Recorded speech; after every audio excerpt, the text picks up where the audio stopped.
साक्षी से शादी करना मेरी जिंदगी की सबसे बड़ी खुशी थी। राज ने छत की ओर देखते हुए कहा, लेकिन उसकी आंखों में डर साफ झलक रहा था। बनारस की पतली गलियों में बसी एक पुरानी हवेली, त्रिपाठी निवास, 300 साल पुरानी थी। इसकी दीवारों में कई कहानियां दबी हुई थी। आज ये हवेली फूलों से सजी हुई थी।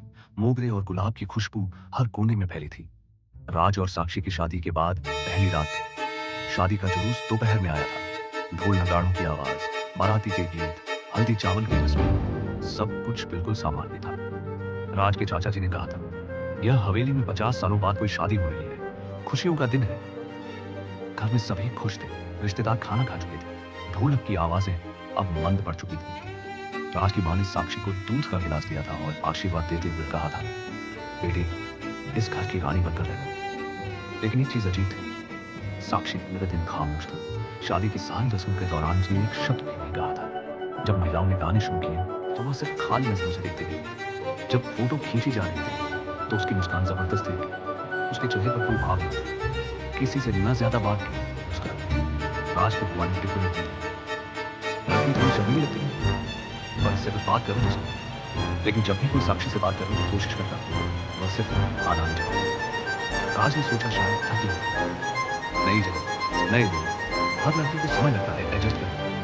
रात 10 बजे जब सारे मेहमान चले गए तो राज की मां ने उसे कहा, बेटा, साक्षी को कमरे में ले जाओ, वह बहुत थकी लगती है। जब वह कमरे में गया तो साक्षी पलंग पर बैठी थी, मगर उसकी पीठ मुड़ी हुई थी। कमरे में सिर्फ एक मोमबत्ती जल रही थी, जिसकी रोशनी उसके चेहरे पर अजीब परछाइयां बना रही थी। साक्षी? कोई जवाब नहीं। राज धीरे से उसके पास गया। उसने महसूस किया कि कमरे का तापमान अचानक गिर गया था। एक अजीब सी ठंडक उसकी रीढ़ में थी। क्या बात है, तुम ठीक तो हो? तभी साक्षी ने अचानक उसकी ओर देखा।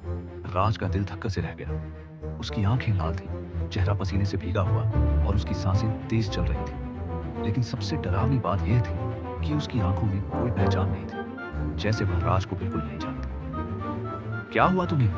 राज ने घबराते हुए पूछा। साक्षी अचानक उठी और जोर से चिल्लाई, वो आ गया, उसे रोको, छुएगा मुझे। राज घबरा गया। कौन आया? यहाँ तो कोई नहीं है। लेकिन साक्षी का व्यवहार बहुत अजीब। वह दीवार की तरफ भाग गया और फिर टूने में समेट कर गया। उसके होंठ मिल गए थे जैसे वो किसी से बात कर रहे थे, लेकिन कोई आवाज नहीं निकल रही थी। साक्षी देखो, मैं राज हूं, तुम्हारा पति, घबराओ मत।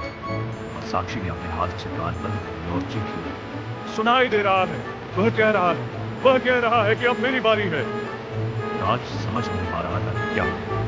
उसने तुरंत अपनी डॉग सुनीता को कॉल